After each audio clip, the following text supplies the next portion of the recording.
A mí me correspondió, hermanos, regocijándonos en la palabra de Dios. Quiero invitarlos a que abramos nuestras Biblias en el Salmo 119. Salmo 119 en el versículo 16. Dice así el salmista: Me regocijaré en tus estatutos y no me olvidaré de tus palabras. Tristemente, hermanos, muchos que profesan la fe en Jesucristo no se acercan a la palabra con una motivación correcta. No es solamente acercarnos a la palabra, sino tener actitudes y motivaciones correctas, como es el amor, el temor y ese deseo por crecer más en el conocimiento de Dios. En consecuencia, no experimentan estas personas la gracia ni el gozo que ésta contiene. Algunos se sienten atraídos por el interés de explorar quizás sus páginas y de explorar lo desconocido, como si las Escrituras fueran un simple texto misterioso que despierta la curiosidad, y sin buscar realmente ser transformados por esa verdad que está ahí revelada. Otros buscan la palabra de Dios como una fuente de conocimiento, pero lamentablemente ese crecimiento intelectual muchas veces va acompañado de un crecimiento en el orgullo. Terminan viéndose así como ellos mismos, como más iluminados que los demás, adoptando una actitud de superioridad frente a quienes ellos consideran menos instruidos. Y este tipo de motivación desconecta al creyente de la verdadera esencia, hermanos, del estudio bíblico, de conocer a Dios y de amarlo y de obedecerle. Creo que por otro lado, algunos estudian las Escrituras con el objetivo de fortalecer la identidad sectaria. Buscan un texto aquí, otro texto acá, para validar lo que ellos en su prejuicio creen que es verdad. Consideran prioritario estar bien entrenados en las doctrinas de distinta denominación y por ello buscan con insistencia pasajes que respalden su punto de vista. Más que buscar la verdad de Dios, buscan afianzar su visión limitada de ella. Y este tipo de motivación puede llevar a un enfoque cerrado donde lo que importa no es lo que Dios dice, sino cómo encaja en mis convicciones ya preestablecidas. A otros estudian las Escrituras movidos por el deseo de argumentar quienes piensan diferentes, aquellos que solamente están pensando en el debate. Y su enfoque no está en glorificar a Dios ni en ser transformados por su verdad, sino en sobresalir en el debate. Y cuando la motivación no nace del anhelo, hermanos, de conocer a Dios ni edificar el alma, no hay beneficio real. Se pierde la oportunidad de experimentar uno de los frutos más preciosos que emanan del contacto sincero con la palabra de Dios, que es el gozo espiritual. Y es precisamente a esta virtud a la cual yo quiero dirigirme en esta tarde. De lo que la palabra es el instrumento en el cual Dios va a usar para producir en nosotros gozo. Y es precisamente de la íntima relación que existe entre esta virtud y la palabra de Dios que yo deseo llamar la atención de todos ustedes en esta ponencia. Un gozo que no es pasajero, un gozo que no es superficial, sino el fruto de una vida arraigada en la palabra de Dios revelada en las Escrituras. Y para el desarrollo, hermanos, de esta enseñanza veremos básicamente 3 puntos. En primer lugar, veremos la relación inquebrantable que existe entre la palabra de Dios y el gozo, ese gozo que Él otorga a quienes permanecen en la palabra. En segundo lugar, veremos la relación que hay entre la obediencia a la palabra y el gozo del creyente. Y en tercer y último lugar, veremos el gozo como una evidencia que nos lleva a mostrar que nos deleitamos en la palabra de Dios. Así que, hermanos, en estos 3 encabezados prácticamente es el desarrollo de mi enseñanza. Así que veamos en primer lugar, hermanos, la relación inquebrantable que existe entre la palabra de Dios y el gozo que Dios dispensa a quienes permanecen en ella. La relación inquebrantable que existe entre la palabra de Dios y el gozo que Dios dispensa a quienes permanecen en ella. Por eso vuelvo a citar otra vez al salmista en el Salmo 119, 14, dice: Me he gozado en el camino de tus testimonios más que en toda riqueza. Hermanos, sabemos que Dios formó al ser humano con el anhelo innato de experimentar gozo. Es algo que en nuestra naturaleza está, de ser felices. Sin embargo, en nuestra condición natural, el hombre vive en una constante búsqueda de gozo, pero no logra hallarlo. Se esfuerza y le inquieta y se desgasta en su intento, pero todo resulta en vano, resulta infructuoso. Y la razón, su mirada está puesta en lo terrenal, en lo pasajero, en aquello que no puede saciar el alma. Buscan el gozo aquí abajo donde no se encuentra. Y cada cosa mundana que les atrae le dice, se encuentra en mí. Pero pronto se ven decepcionados. Sin embargo, siguen buscando hoy la misma cosa que les decepcionó ayer. Ustedes no han visto muchas personas que quisieran alcanzar algo y dicen, si tal vez alcanzara esto, sería muy feliz. Si tuviera el carro que no tengo, o la carrera profesional, o la escala profesional del éxito, sería feliz. Pero ¿qué pasa con estas personas? En el mismo momento en que lo alcanzan, se ven decepcionadas que estas cosas no pueden saciar el alma. Ellos creo que terminarían diciendo, ¿esto es todo? ¿Esto es todo por lo cual yo luché y estaba tanto esforzándome? Ahora, no digo que hay cosas que en sí no son malas, pero hermanos, entendemos que estas cosas no pueden saciar un hueco tan grande que solamente Dios puede llenarlo con su presencia. Así que estas personas se ven decepcionados, sin embargo siguen buscando hoy la misma cosa que les decepcionó ayer, pero se olvidan que el verdadero gozo, el gozo perdurable, solo lo podemos encontrar en la bendita y gloriosa y todo suficiente palabra de Dios. Me parece algo importante porque la única manera de conocer a Cristo, de conocer al Señor Jesucristo es a través de las Escrituras. Él dijo, el que cree en mí, como dice la Escritura, de su interior correrán ríos de agua de vida. Y eso hablaba de la sed que experimentaríamos en el alma y que solamente el Señor podía saciarlo. Pero solamente podremos conocer a Jesucristo a través de las Escrituras. Por eso el salmista dice, me he gozado en el camino de tus testimonios más que en toda riqueza. Hay un contraste.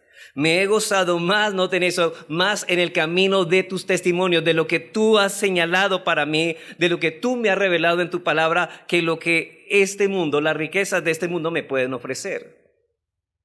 ¿Y por qué el salmista dice esto? Porque nadie puede disfrutar del verdadero gozo fuera de Dios que se nos ha revelado en las Escrituras. Por eso Cristo dijo en aquella ocasión en Juan 7:37 que si alguno tiene sed, venga a mí y beba.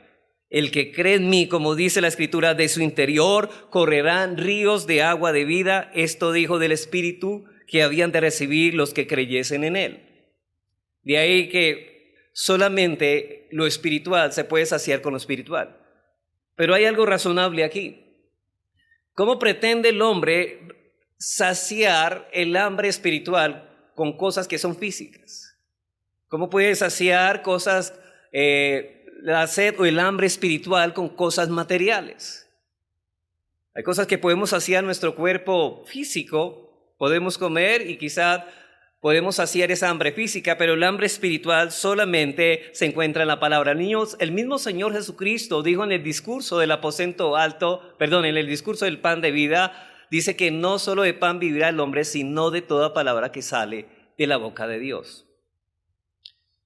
Nadie puede conocer al Señor sin la Escritura, porque la Escritura es el único medio que el Espíritu Santo usa para darnos a conocer a Cristo y es la fuente de nuestro gozo. Por eso es que el salmista dice, el Señor Jesucristo, si alguno tiene sed, venga a mí y beba. Así que las cosas de este mundo no pueden satisfacer el alma humana, no pueden saciar la sed del alma. Como dijo el Señor a la mujer samaritana, en Juan 4, el que bebe de esta agua volverá a tener sed. Está refiriéndose a esas cosas materiales de esta vida. Y yo sé, hermanos, que ustedes han leído la historia en Juan 4, cuando habla de la samaritana, que esta mujer realmente tenía sed y quería venir al pozo en un momento, pero el Señor le dijo, yo tengo una agua que si ustedes toman de esa agua, nunca volverán a tener sed. Pero ella estaba pensando ¿en qué? En un agua física. Y el Señor se estaba refiriendo al agua espiritual que Él daría a los que creyesen en Él. Las cosas que este mundo ofrece por eso nos pueden producir alegrías temporales, y esas alegrías solamente son por un rato y además dependen de las circunstancias. Es decir, hermanos, no podemos tener un gozo perdurable con las cosas de este mundo, pero el gozo que Dios nos otorga por medio de su palabra en Cristo no depende de las circunstancias, no depende de las emociones pasajeras, ni de ninguna circunstancia, sino de la verdad revelada en las Escrituras. Es decir, hermanos, tenemos que tener una perspectiva clara de la vida, que realmente Cristo nos puede saciar solamente. Y precisamente lo que utiliza el Espíritu Santo de Dios para producir gozo en nuestros corazones es su palabra.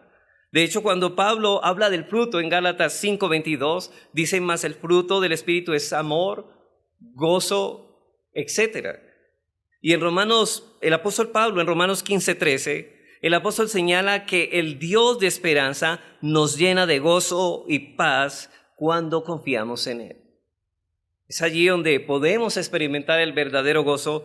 Y dice, y el Dios de esperanza, dice Pablo en Romanos 8:15, y el Dios de esperanza, 15:13, y el Dios de esperanza os llene de todo gozo y paz en el creer, para que abundéis en esperanza por el poder del Espíritu Santo. Y ahora nos preguntamos, ¿qué hace Dios para llenarnos de gozo y esperanza? La respuesta, o ¿cuál es el medio? Bueno, la respuesta razonable es mediante la palabra. Es el instrumento que Dios usa. Y hay tres cosas aquí que deseo señalar de ese gozo. En primer lugar, podemos experimentar el gozo porque las Escrituras nos revelan a Dios la fuente del gozo. En primer lugar, podemos experimentar el gozo porque la Escritura nos revela a Dios la fuente de gozo.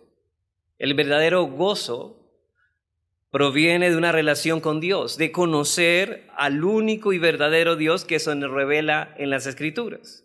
El conocer al Dios todopoderoso, soberano, sapientísimo, eterno, inmutable, santo, justo, misericordioso y paciente, debe movernos a regocijarnos en Él.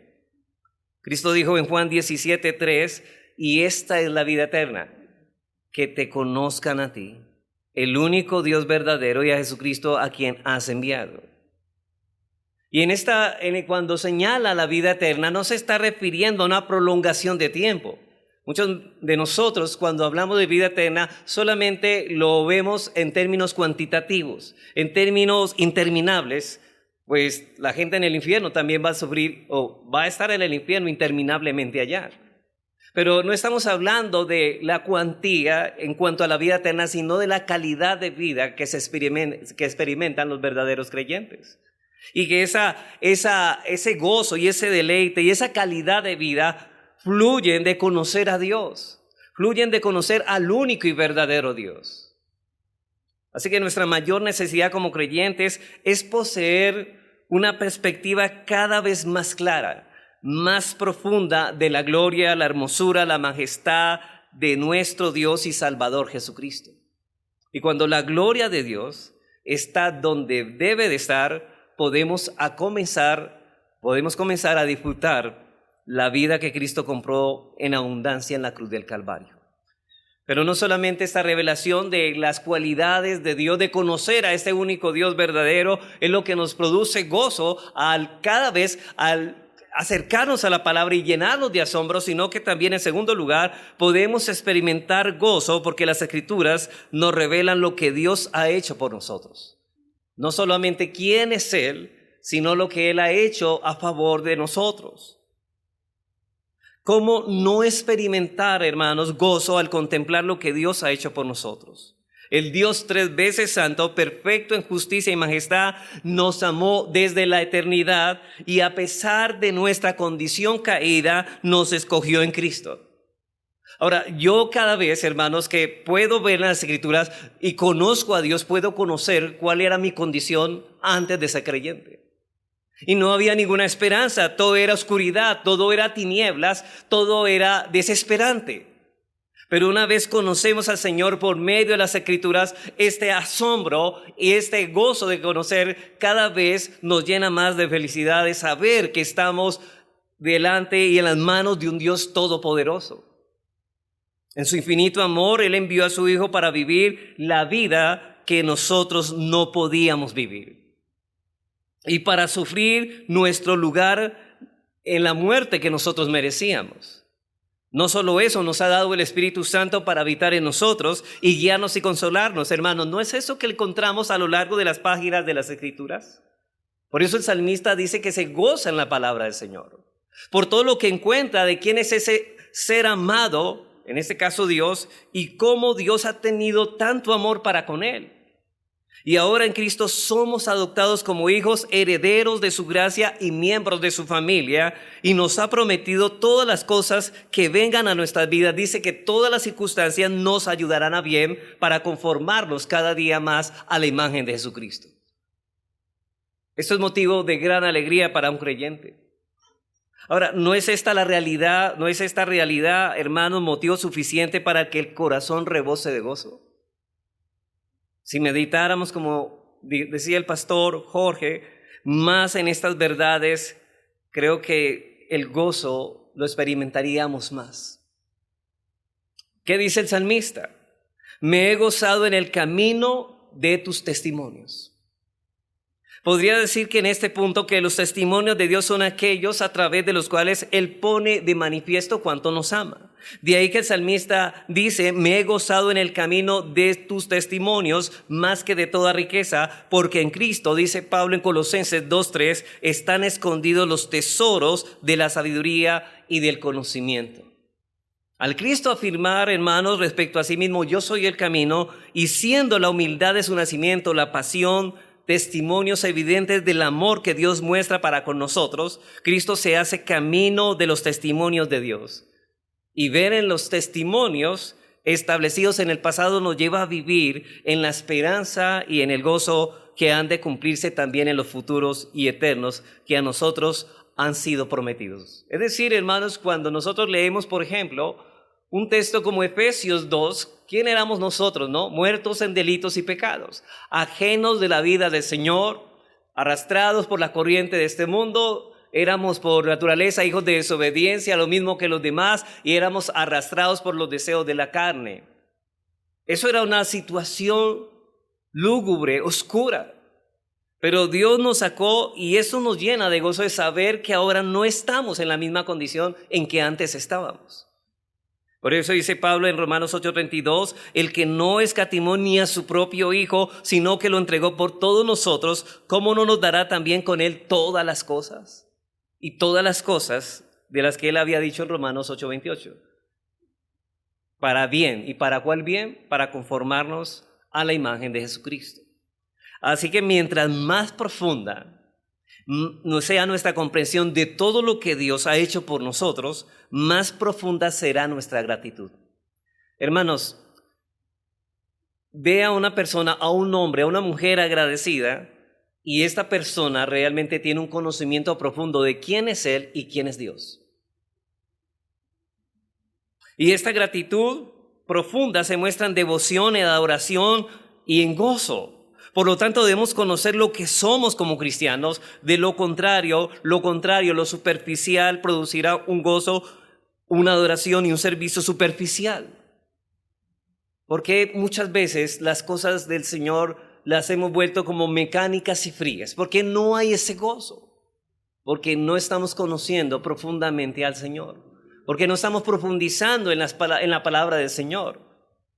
Y eso es lo que nos lleva a nosotros a profundizar y a escudriñar más la Escritura para que tengamos un conocimiento más claro de quién es el Señor, qué es lo que ha hecho el Señor por nosotros y quiénes somos nosotros y quiénes hemos sido nosotros y qué seremos más adelante. Pero en tercer lugar, podemos disfrutar de gozo no solamente por el Dios que se revela allí, por lo que Él ha hecho por nosotros, sino que en tercer lugar podemos disfrutar de ese gozo porque la Escritura nos enseña que podemos vivir en comunión con Él. La Biblia nos enseña que podemos vivir en comunión con Él. La Escritura no solo revela quién es Él que ha hecho por nosotros, sino que nos muestra el camino para vivir en comunión con Él, lo cual es fuente de verdadero gozo. El gozo que emana de la palabra no es una emoción superficial, hermanos, sino una experiencia profunda de comunión con Dios. Es el resultado de escuchar la voz del Señor. Es confiar en sus promesas, es caminar en obediencia. De hecho, el verdadero cristiano se goza en caminar en obediencia porque él ya sabe que el camino de la obediencia es una bendición en sí. Como dice Arthur Pym en su libro El beneficio de las Escrituras, él dice: hay una maravillosa provisión en el Evangelio tanto por lo que nos proporciona a nosotros como por lo que Él quita de nosotros, en cuanto a calma y ardor en el corazón del cristiano. Quita la carga de la culpa al hablar de palabras de paz a la conciencia abatida. Quita el terror de Dios y de la muerte que pesa en el alma que está bajo condenación. Nos da a Dios mismo como porción del corazón, como el objeto de nuestra comunión. Y el Evangelio obra gozo porque el alma está en paz con Dios, pero esas bendiciones pasan a ser nuestras solo por medio de una apropiación personal. La fe debe recibirlas y cuando lo hace, el corazón se llena de paz y de gozo. Cada vez que profundizamos, así que el gozo espiritual no es una emoción pasajera, sino una experiencia profunda que nace de permanecer en la palabra de Dios. Y esta relación es firme, constante e inquebrantable. Y eso nos lleva a nuestro segundo punto. Así que la relación inquebrantable es que no hay gozo fuera de la Escritura. Hermanos, no podemos encontrar verdadero gozo fuera de las Escrituras. Nadie puede satisfacer su alma fuera de lo que Dios ha revelado en las Escrituras. Y esto nos lleva a nuestro segundo punto, la relación que hay entre la obediencia a la palabra y el verdadero gozo. La relación que hay entre la obediencia a la palabra y el verdadero gozo. Una vez más citamos el Salmo 119:14, dice: me he gozado en el camino de tus testimonios, más que de toda riqueza. Y noten que el salmista no solamente declara: me he gozado en tus testimonios, sino que exclama con mayor énfasis: me he gozado en el camino de tus testimonios. No solamente se gozan los testimonios, sino en el camino de ellos. Y la palabra camino aquí no se refiere al trayecto de la vida humana, a sus decisiones, metas o acciones, como suele usarse en ciertos textos, como lo encontramos, por ejemplo, en Proverbios 14:12, que dice: hay camino que al hombre le parece derecho, pero su fin es camino de muerte. No se está refiriendo a esas decisiones humanas arbitrarias que el hombre piensa que es lo mejor, pero no es lo mejor. Aquí en este texto la palabra camino se refiere a la opinión que un hombre tiene de la vida según su propia sabiduría y no según Dios. Pero lo que estamos hablando no es de eso. O como dicen en Proverbios 16:2, todos los caminos al hombre son limpios en su propia opinión. Noten que él no está haciendo juicio de acuerdo a lo que Dios ha revelado, sino de acuerdo a su propio criterio. Y de manera similar dice Proverbios 21:2, que todo camino del hombre es recto en su propia opinión. De nuevo repite esta misma idea. Pero observen que estos textos, los hombres han trazado por su propio camino. Un camino que no es bueno, sino un camino pecaminoso. Un camino abominable, un camino que conduce a la muerte y destrucción. Esos hombres están tan ciegos que normalmente piensan que su camino es limpio y puro según ellos. Pero no es de este camino que nos está hablando el salmista en el Salmo 119:14. No, el salmista no se está refiriendo a esto, sino más bien que está señalando a la ley de Dios y a sus mandamientos. Es decir, el camino en el cual él se deleita, dice, es los mandamientos de Dios, en obedecerlos. Y el camino de tus testimonios, dice él, representa la senda que Dios ha trazado para cada uno de nosotros. El sendero de obediencia que conduce a él. Por eso el salmista se regocija no solo en conocer la palabra, sino en vivirla. Hermano, no nos basta solamente con saber lo que la Escritura dice, sus doctrinas, sus enseñanzas, sino que es necesario transitar por ese camino que el Señor ha trazado. Por eso vemos en primer lugar que el salmista se regocija en vivir de acuerdo a la ley de Dios. El salmista se regocija en vivir de acuerdo a la ley de Dios. Es como si el salmista dijera: si en realidad deseamos experimentar este gozo, no es suficiente con conocer el camino, es necesario recorrerlo. De modo que su gozo nace de poner en práctica el consejo divino, de obedecer con deleite y reverencia a los preceptos del Señor. Ahora, ¿qué es lo que lo mueve a él a caminar en obediencia? Y esto produce gozo, que él ama los mandamientos de Dios. Es una alegría que brota de hacer la voluntad de Dios con el corazón dispuesto, porque él sabe que si Dios es el objeto amado, él deseará agradarlo a él antes que a sí mismo. Es decir, hermanos, cada vez, como dijo el Señor Jesucristo cuando llama al discipulado verdadero, él dice: si alguien quiere ir de mí, niéguese a sí mismo, tome su cruz. Es un camino en el cual debemos negarnos de seguir nuestro propio camino para seguir el camino del Señor. Y nos deleitamos siguiendo ese camino, transitando ese camino.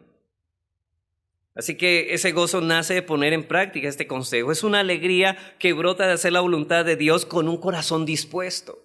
Con un corazón dispuesto.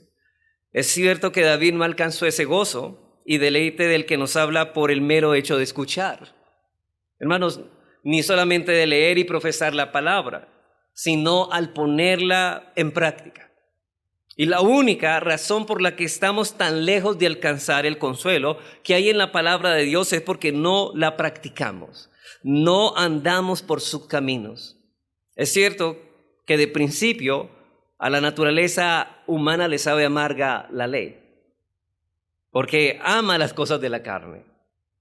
Y sujetarse le parece un cautiverio. Hay veces cristianos ven a Dios como un aguafiestas universal, que está dispuesto aquí a hacernos la vida imposible, pero el cristiano verdadero que ha meditado en esto no piensa así. Él sabe que Dios ha creado una beca donde él está seguro en ese camino, que fuera de ese camino está inseguro y desprotegido. El camino de la virtud para estas personas se hace pesado y someter el corazón a la palabra requiere esfuerzo y sacrificio. Hermanos, de hecho, aunque por eso es que la Biblia nos dice una vez que nos esforcemos. Debe estar el esfuerzo, no es algo que viene así, debemos esforzarnos. Pero una vez iniciado su proceso purificador, aporta gran recompensa y tal abundancia de regocijo que todo el esfuerzo y sacrificio anterior se da por bien empleado. Es decir, que todas estas cosas, hermanos, tendrán, como decía el pastor, un galardón. Y no por mérito, sino que simplemente el Señor ha concedido estos a los que andan en el camino de su ley. Y Dios se deleita en hacer bien a su pueblo, en hacer misericordia, como dice el profeta Miqueas. Dios conecta el hacernos bien con guardar sus mandamientos. Dios quiere hacernos el bien y por eso puso su temor en nuestro corazón. Dios quiere hacernos el bien y por eso también ha puesto el amor por esa palabra. Y el bien es imposible de obtener fuera de la voluntad de Dios. Mire, algo que uno entiende es que la motivación que nos lleva a amar es el querer hacer bien a alguien. Pero la pregunta es, bueno, yo debo amar, pero ¿cómo amo? ¿De acuerdo a mi manera o de acuerdo a lo que Dios dice? Bueno, amar no es hacer lo que yo pienso, sino lo que Dios dice que debo hacer con mi prójimo. Pero ese hacer me lleva a amar más a mi hermano porque hay un deseo que se despierta por querer hacer el bien al otro. Porque eso es lo que Dios nos manda, pero nos deleitamos en hacerlo. Y cada vez que lo hacemos, ese amor crece más y nos constriñe a querer amar y hacerle bien a los que aún no nos aman. Pero una vez iniciado su proceso purificador, por eso decimos que este gozo de saber que podemos amar, de saber, hermanos, que nos estamos deleitando en la obediencia, ese gozo crece y crece. Y el bien, y aquí, hermanos, encontramos que el bien es imposible de obtener fuera de la voluntad de Dios. Por eso Pablo dice en Romanos 12 que la voluntad de Dios es buena, agradable y perfecta. Hermanos, esto no es motivo para gozarnos de que la voluntad de Dios es buena, agradable y perfecta. Fuera de esa voluntad solo encontramos desgracia y miseria. Hermanos, por eso Dios promete dar a su pueblo un corazón, un nuevo corazón, y traza un nuevo camino por donde debemos de andar. Apartarnos de ese camino es apartarnos de Dios. No debemos pensar que podemos ser felices haciendo lo que queramos, siguiendo los impulsos de nuestro propio corazón. Eso es una vil mentira cocinada en el mismo infierno. Muchas personas piensan que vivir como quieren es ser feliz. Y precisamente, ¿por qué este mundo es una miseria? Porque cada uno hace lo que quiere. Hermanos, ¿por qué hay tantas personas deprimidas en el mundo? ¿Por qué está tan de moda en este tiempo la psicología? ¿Por qué hay tantos suicidios? ¿Por qué los psicólogos tienen ahora tantos clientes? Porque muchas personas están haciendo lo que quieren, como lo quieren y cuando lo quieren, y piensa que si hacen lo que quieren van a encontrar la felicidad. ¿No he escuchado a personas así? Pero si la felicidad, hermanos, consistiera en hacer lo que uno quiere, este mundo debería ser muy feliz. Porque en este mundo cada uno hace lo que le place y no permite que nadie le pida cuentas de nada. Ahora, si esa es la felicidad, entonces este mundo debería ser un paraíso. Serían eternamente felices. Pero eso no es lo que encontramos. Lo que encontramos es que este mundo es cada vez peor. Ahora, ¿por qué los mandamientos de Dios han sido echados a un lado, hermanos? Porque los hombres han decidido seguir las propias inclinaciones de su corazón. Y cuando se le presenta el camino de la rectitud y de la santidad, los hombres reaccionan airados. Para ellos los mandamientos de Dios son una carga, son gravosos, y como si fuera poco ven a Dios como el ladrón de su felicidad. Con mucha razón dijo el salmista en el Salmo 19:8, los mandamientos de Jehová son rectos, pero noten lo que dice, alegran el corazón. El precepto de Jehová es puro, que alumbra los ojos. Esto era lo que llenaba el corazón de Cristo, y eso es lo que llena el corazón del todo verdadero Hijo de Dios. El Señor Jesús dijo en Juan 10:10, yo he venido para que tengan vida y la tengan en abundancia. Esto está hablando de felicidad, de alegría, y de manera que no podemos disfrutar del verdadero gozo si no nos encontramos transitando, hermanos, por el camino que Él ha trazado para nosotros, el camino de la obediencia a la ley. Pero en segundo lugar, en este punto, noten que el salmista no solo se goza en vivir la palabra de Dios, sino que en cuanto más obedece la ley de Dios, más desea obedecerla. Más deseos por el Señor. Salmo 119:16 dice, me regocijaré en tus estatutos y no me olvidaré de tus palabras. Ese deleite, ese gozo que brota de saber que estamos transitando, hermanos, por la senda de obediencia, de poner en práctica el consejo de Dios revelado en sus palabras, nos mueve a querer obedecerlo más. La dicha profunda que experimentamos al saber que estamos caminando conforme a la voluntad de Dios, al aplicar con sinceridad su consejo revelado en las Escrituras, nos impulsa naturalmente a seguir obedeciendo con mayor fervor. Y hermanos, un creyente realmente encuentra satisfacción y siente alegría al acostarse en su lecho de todas las fatigas diarias y al saber, hoy me he esforzado por hacer la voluntad de Dios y he hecho la voluntad de Dios, no perfectamente, pero sí sinceramente. Porque si Dios nos ha dado libertad, la libertad es para que tengamos la capacidad de hacer lo que a Dios le agrada, conforme a su voluntad, lo que está conforme a su voluntad. Así que nos impulsa naturalmente a seguir obedeciéndolo, no solamente con mayor perseverancia, sino con mayor intensidad y fervor. Como lo dijo el comentarista del siglo XVI, William Cowper, él dice lo siguiente, una persona piadosa, cuanto más hace el bien, más desea hacerlo. Más se deleita en él y mayor es su voluntad y resolución en llevarlo a cabo. Esta verdadera praxis o práctica cristiana es conocida por hambre y sed de justicia. ¿Ustedes recuerdan, hermanos, cuando el Señor describió a los conciudadanos del reino de los cielos? Y una de las cualidades intrínsecas de esos hombres y mujeres que son conciudadanos de los cielos es que ellos tienen hambre y sed de justicia. Y esto es lo que dijo el Señor. Y lo mismo dijo el apóstol Pablo. Dice que los verdaderos creyentes son llamados a perseverar en hacer el bien. En Gálatas 6:9, cuando nos dice, no nos cansemos pues de hacer el bien, porque a su tiempo segaremos si no desmayamos. O sea, lo que Pablo está señalando es que los cristianos debemos perseverar en hacer lo que es correcto, lo que es conforme a la ley. Ahora, ¿qué es lo que me fortalece o lo que nos fortalece para no desmayar en hacer el bien? El deleitarnos, el hacerlo. El deleitarnos en hacerlo. Por eso el apóstol Juan dice en su primera carta, capítulo 5, versículo 4, dice que pues este es el amor a Dios, que guardemos sus mandamientos. Y sus mandamientos no son gravosos. Cuando la rectitud deja de ser una imposición, algo obligado para convertirse en una decisión voluntaria, su propia naturaleza cambia y asciende a un rango más elevado. Por eso dice el salmista, no me olvidaré de tus palabras. Hermanos, preguntamos, ¿podemos olvidar algo que amamos fácilmente? De ninguna manera. Estará en nuestra mente día y noche, porque para Él son un deleite y no podemos olvidar en lo cual nos hemos deleitado. Hay momentos en nuestra vida que nos han marcado, ¿cierto? Bueno, hablamos de los momentos que son para nosotros deleitosos.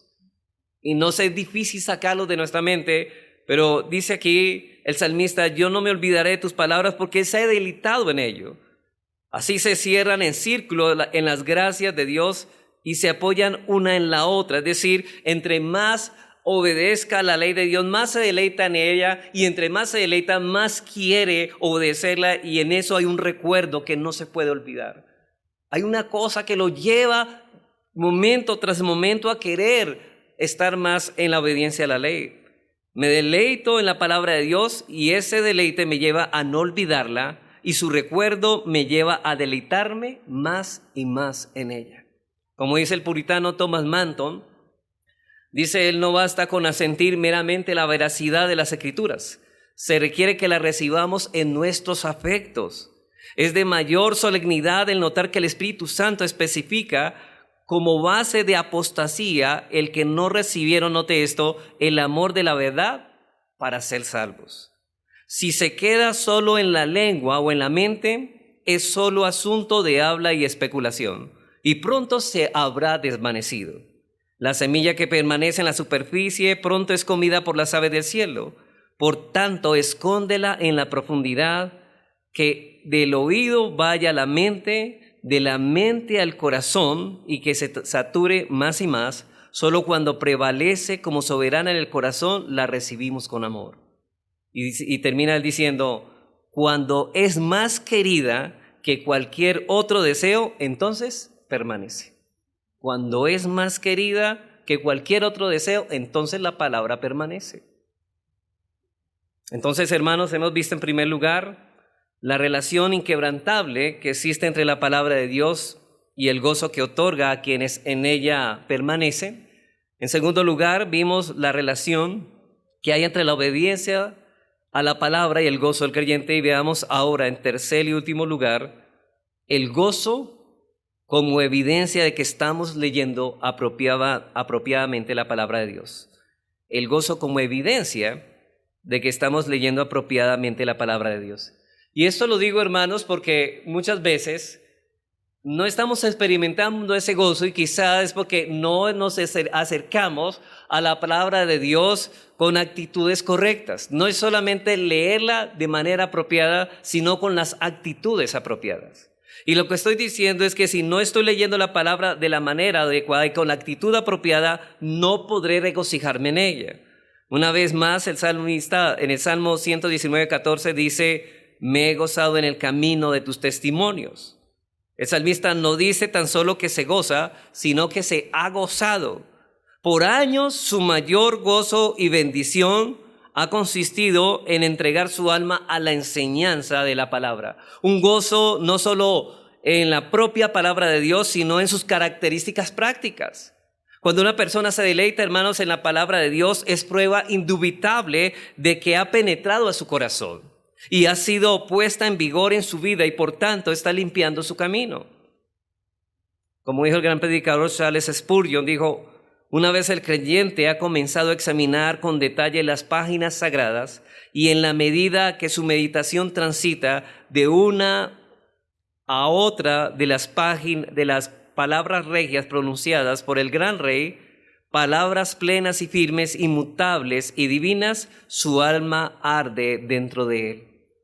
Así que el gozo que brota de leer la palabra no es simplemente un sentimiento pasajero. El gozo no es alegría como una emoción temporal, sino es algo que está en medio aún de las circunstancias. La alegría depende de las circunstancias. El gozo depende de tener una perspectiva clara de quién es Dios y lo que Él hace por nosotros. El gozo brota entonces de leer la palabra con el sentido completo, no un simple sentimiento, sino que un testimonio profundo de que esa lectura está tocando el corazón y transformando el alma. Y cuando dejamos de verla como una rutina o un deber religioso y empezamos a recibirla como el alimento espiritual, el deleite que produce se convierte en evidencia de que estamos verdaderamente teniendo comunión con Dios de una forma auténtica. Y yo sé que el deseo de todo cristiano de acercarse a las Escrituras es precisamente tener comunión con Dios. Es querer estrechar esa comunión. Es deleitarnos con el Dios que se revela en las Escrituras. Debemos recordar que el gozo es un fruto del Espíritu Santo y es el efecto misterioso en nuestros corazones. Pablo dijo otra vez, y cito de nuevo a Romanos 15:13, que el Dios de esperanza os llene de todo gozo y paz en el creer, para que abundéis en esperanza por el poder del Espíritu Santo. Así que podemos experimentar el gozo de la salvación y regocijarnos, noten esto, aún en medio de las pruebas, gracias al poder del Espíritu Santo. Y es la palabra la que utiliza el Espíritu Santo para producir gozo en nuestros corazones. Pablo muestra eso en Romanos 15. Es una interesante conexión que él hace entre Dios y las Escrituras. Y el versículo 4 de ese mismo capítulo habla de la paciencia y la consolación de las Escrituras. Y el versículo 5 dice que Dios da paciencia y consolación. Y el hecho de que Dios sea quien dé la paciencia y la consolación por medio de las Escrituras no debe sorprendernos. ¿Sabe por qué? Porque Dios es la fuente y las Escrituras son el medio. La misma verdad se aplica en el gozo. En el versículo 13 habla de Dios de esperanza que nos llena de todo gozo y paz cuando confiamos en Él. Y pregunto ahora, ¿cómo creemos que hace Dios para llenarnos de gozo y esperanza? Bueno, la respuesta razonable es mediante la consolación de las Escrituras. Por ejemplo, cuando recibimos la disciplina del Señor, hay muchos momentos que estamos siendo disciplinados por el Señor. El pasaje de Hebreos 12:6 dice: el Señor al que ama disciplina. O sea que cualquier situación aflictiva y adversa que está viniendo a nuestra vida la vamos a ver como una forma en que Dios nos ama. Y se convierte en ese momento como una fuente de consolación para nosotros y el medio para recuperar nuestro gozo. ¿Cuántos de nosotros estábamos pasando por una prueba muy dura y un pasaje como Salmo 50:15 constituyó una fuente de consuelo para nosotros en ese momento? ¿Y qué dice el Señor allí? Bueno, invócame en el día de la angustia, te libraré y tú me honrarás. En otra ocasión, hermanos, cuando nos parezca que nuestro futuro se ve oscuro, podemos regocijarnos en el Señor por medio de la seguridad de Jeremías 29:11, que dice: porque yo sé los pensamientos que tengo acerca de vosotros, dice Jehová, pensamientos de paz y no de mal, para daros el fin que esperáis. Y estas son las palabras que el Espíritu Santo utilizará para estimular el gozo de nuestros corazones. Es decir, hay palabras que hemos guardado en nuestros corazones que en los momentos de aflicción vienen a nuestra mente y eso nos llena de consuelo. Pero porque las hemos leído con una actitud correcta, pero también las hemos meditado de la manera apropiada. Pero para que Él pueda emplearlas, estos pasajes deberán estar en nuestros corazones por medio de la lectura y la meditación constante, como decía el pastor Jorge. Esta es nuestra responsabilidad y uno de los medios prácticos que tenemos que utilizar para manifestar el fruto del gozo. De lo contrario, no podemos disfrutar de dicho gozo. Pero ¿puede la palabra ministrarnos siempre en tiempos de necesidad? No hay momentos cuando las escrituras, y no sé si a usted le ha pasado, que parecen secas y muertas y sin poder para despertar el espíritu de gozo frente a ciertas pruebas. Sí, esos momentos existen, pero debemos recordar que es el Espíritu Santo que nos consuela y nos ayuda a regocijarnos. Su palabra es simplemente su instrumento. Él obra como y cuando quiere, así que debemos esperar en Él con fe y paciencia para que traiga a su palabra y la aplique a nuestros corazones. ¿Cuántos de ustedes han pasado por ciertos momentos en que vienen a nuestras vidas una serie de adversidades? Bueno, no voy así como la que Job tuvo, que vino una tras otra, pero hermanos, en esos momentos quizás nos haya llevado lo peor, de tal manera que hemos perdido todo sentimiento de gozo en el Señor, porque ponemos nuestra mirada, ¿saben quién? En las circunstancias. Ese es el problema, y no en el Señor. Pero también, ¿cuántos de ustedes han experimentado la ayuda del Espíritu Santo al descansar en promesas como Romanos 8:28? Muchas veces lo sabemos, muchas veces no entendemos o no asimilamos este texto que dice a los que aman a Dios, y sabemos que a los que aman a Dios todas las cosas ayudan para bien, esto es, a los que conforme a su propósito son llamados. Hay momentos difíciles, pero en eso Dios todo en su soberanía lo está utilizando para el bien nuestro. Dios está controlando aquellas circunstancias y obrando en ellas para nuestro bien, y esto es una de las promesas de la Escritura que el Espíritu Santo aplica a nuestro corazón para experimentar el gozo. Una vez, hermanos, vemos el principio bíblico que debe regular nuestras vidas.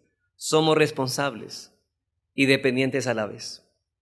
Durante las adversidades y circunstancias aflictivas, todo verdadero creyente tiene la responsabilidad de exhibir el fruto del gozo. Hermanos, dice Pablo en Filipenses 4, estad siempre gozosos. O sea que no es una opción del cristiano, es un deber, es un mandato a estar gozosos. Si vamos a estar, digamos, obedientes a la palabra, uno de esos mandatos es que debemos regocijarnos en el Señor, y no dice por algún rato, siempre. Cualquiera que sea la circunstancia. El Señor no está diciendo si las circunstancias son cómodas, si vivimos en comodidad, estén gozosos o no. En cualquier circunstancia, sea en aflicción, sea en comodidad, estemos gozosos. Pero obviamente en dependencia absoluta del Espíritu Santo para hacerlo. Ahora bien, al poner nuestros ojos en Él, y el propósito de dicho gozo no es que nos sintamos mejor emocionalmente. Ahora yo quiero aquí ahondar un poquito, hermanos. Muchas personas piensan que sentir gozo es sentirnos mejor emocionalmente. Aunque eso también puede ocurrir, se desencadenará de esto. Pero el propósito del gozo es glorificar a Dios, mostrando a un mundo incrédulo que nuestro Padre Celestial, fiel y amante, nos cuida y proporciona todo lo que necesitamos.